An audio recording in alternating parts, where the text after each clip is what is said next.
Olá pessoal, tudo bem? Hoje nós vamos explorar um pouquinho um assunto correspondente aos periféricos de um computador. Mais especificamente, um estudo sobre a evolução do teclado e do mouse. Para as novas gerações que ganham o notebook dos seus pais, não há muita preocupação no início de fazer um levantamento histórico.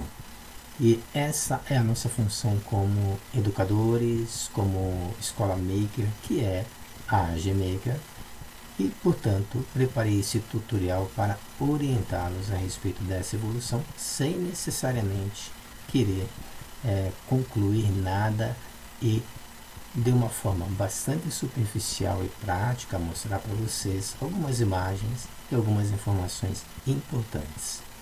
Então, primeiramente, a máquina de escrever foi inventada em 1714 pelo inglês Harry Mill. Por que nós estamos falando isso? Porque esse teclado do seu computador, na realidade, nasce baseado na ideia da máquina de escrever inventada em 1714. Então tudo começa com a máquina de escrever, que mais tarde vai se transformar nesse teclado, que é um dos periféricos mais importantes do computador, porque é através do teclado que você vai dar input às informações que você deseja. Essas informações vão para a memória, são processadas, e aí você consegue obter as informações no monitor do seu computador.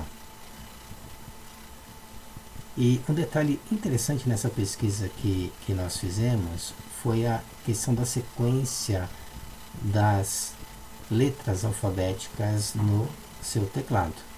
Então isso foi um modelo criado em 1868 por Christopher Latham Scholes, que deu origem praticamente à primeira máquina de escrever. E ele resolveu bagunçar a posição das letras que poderiam estar no formato alfabético simplesmente para atrasar a digitação, porque quem digitava muito rápido acaba provocando congestionamento das hastes que seguram as teclas. Então ele tinha que criar uma situação de atrasar, de dificultar o digitador para que as teclas não ficassem encavaladas. Aqui nós temos o modelo de uma máquina antiga da Hamilton, uma marca muito forte no segmento. Crédito de Oliveira Typewriter.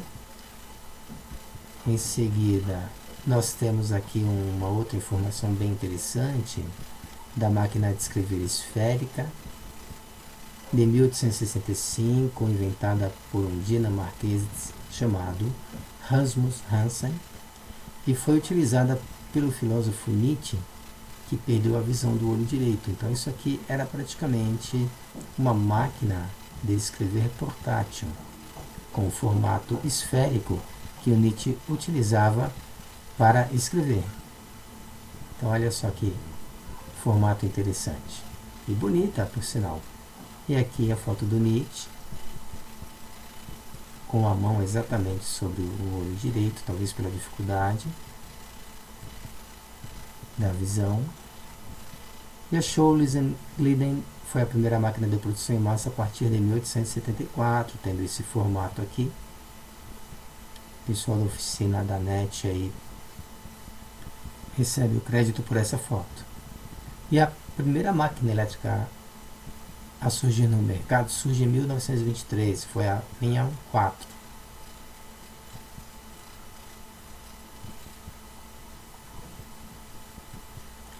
Já o primeiro computador a apresentar no teclado foi o BEANAC, Binary Automatic Computer, de 1949, produzido pelo Eckert McCoy. Então era praticamente uma máquina com 8 teclas, e a sua função restringia-se a controle de mísseis. Então o leitor da fita magnética do aparelho era ligado a um gravador. Os moldes só entrariam em cena a partir dos anos 80. Tá? Então o BEANAC utilizava o teclado de uma máquina de escrever para inserir dados em uma fita magnética. E os primeiros computadores que surgiram tinham por objetivo executarem cálculos e basicamente eram utilizados pela Marinha, Aeronáutica, pelo Exército, que faziam os pedidos às empresas. Então aqui nós temos a máquina a qual eu acabei de me referir. E aqui já uma estrutura montada do BINAC com área de memória, osciloscópio. Temos aqui a indicação de um vídeo muito interessante no YouTube que referenciamos aqui nesse tutorial para que você assista, né? A respeito desse documentário que fala da BINAC. Nós extraímos isso aqui da Unisys Archives, a segunda maior empresa de computadores do mundo dos anos 90, a qual eu trabalhei inclusive. Em 1951 foi lançado o UNIVAC, Universal Automatic Computer, entregue ao Departamento de Ciência dos Estados Unidos, que já aceitava caracteres, não apenas números. E o BG, em 1961, ele faz a compra. Ele teve sucesso comercial melhor do que o BINAC e foi produzido pelos mesmos inventores. Então aqui nós temos a imagem da área onde ficava o computador. Olha só o tamanho, né, que tinha a estrutura desse computador em comparação aos nossos notebooks, e com capacidade de memória muito mais inferior. Tudo começa com megabytes até chegarmos nos terabytes. Já os mouses eles surgem fruto de uma estratégia militar por parte da Marinha Canadense em 1952. Então aqui nós temos um modelo do trackball, e aqui um dos primeiros mouses criados pelo pesquisador norte-americano Douglas Engelbart, do Instituto de Pesquisas de Stanford. Então tudo começa assim, tá? Então esse mouse que você usa, ou com fio ou sem fio, teve a sua história nessa parte interessante sobre a necessidade da Marinha Canadense a partir de 1952. Entre 1973 e 81, a Xerox lança o computador alto. Então aqui nós temos o computador alto da Xerox, a presença de um mouse aqui. E a Apple segue a Xerox e lança o seu computador também com mouse. O computador da Apple, mais conhecido como Lisa. Então a Apple já vinha testando os mouses desde o início dos anos 70. Então hoje esse periférico tem outros modelos mais modernos, como o próprio trackball ou o mouse sem fio. E isso significa que o mouse também vai passar por um processo de inovação tal qual os teclados passaram até se transformarem em teclados nos notebooks. E o primeiro mouse chega no mercado em 1970 através da empresa alemã Telefunken, com esse modelinho aqui já sofisticado. Então olha só que bacana. Então em 1970 já tinha um mouse aí bem mais bonitinho. E a Microsoft lança o mouse com leitor óptico, substituindo